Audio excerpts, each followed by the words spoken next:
ഭാഗ്യട്ടാ മൂപ്പറ് കിട്ടിയപ്പോൾ ഭാഗ്യം. പിന്നല്ലാണ്ടോ എടൂ, കഴിഞ്ഞ പ്രാവശ്യത്തെ ക്ഷീണായി, ഇപ്രാവശ്യം എന്തായാലും നമുക്ക് തീർക്കണം. പിന്നല്ലാണ്ട് എന്നിട്ട് വേണം മറ്റൊരു മുമ്പിൽ നമുക്ക് ഞെളിഞ്ഞ് നിൽക്കാൻ. എവിടെ ആരുടെ വീട്? അതാ വീട്. വേണ്ട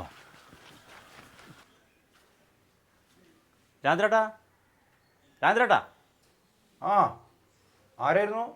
ഞങ്ങളെ ഒരക്കിലാടത്ത് നരനാരായണ ക്ഷേത്രത്തിൻ്റെ കമ്മിറ്റിക്കാരാ. എന്തേ? ഉത്സവമാണേ.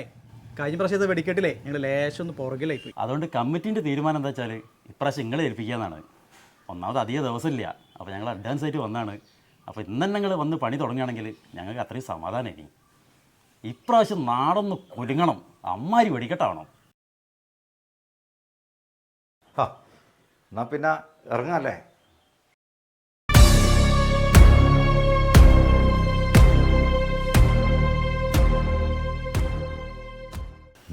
ഇല്ല, അതിപ്പോൾ എന്തേ?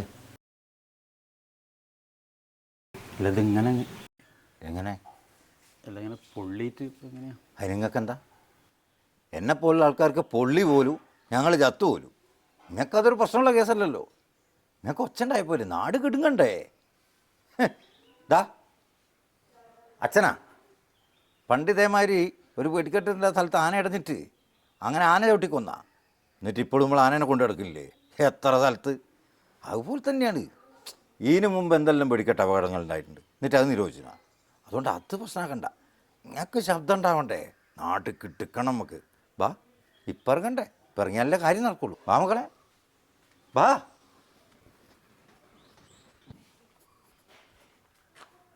നിൻ്റെ വീട്ടിൽ ആർക്കെങ്കിലും വെടിക്കെട്ടിൽ പൊള്ളലേറ്റിനാ? ഉണ്ടാ? ഇല്ല. ആരെങ്കിലും മരിച്ചിട്ടുണ്ടാ? ഇല്ല.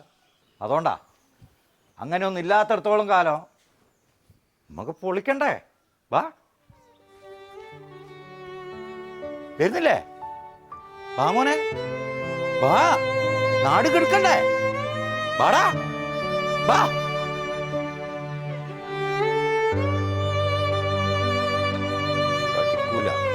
എത്ര കിട്ടിയാലും